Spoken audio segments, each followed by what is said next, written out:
মুসা আলাইহিস সালাম আল্লাহর একবার প্রশ্ন করলেন, ইয়া রব আল্লিমনি দুআআন আদউ বিহি, আপনি আমার এমন একটা জিকির শিক্ষা দেন যেই জিকির দিয়ে আমি শুধু আপনার জিকির করব, কেউ এই জিকির করতে পারবে না।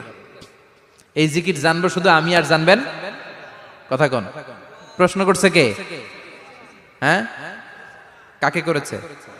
আল্লাহ এমন একটা জিকির শিখান যেই জিকির কেউ জানে না, আমি জানবো, আর ওই জিকির দিয়ে প্রাণ ভরে আপনারে ডাকবো। আল্লাহ বললেন, মুসা পড়ো লা ইলাহা লা ইলাহা ইল্লাল্লাহু মুহাম্মাদুর রাসূলুল্লাহ।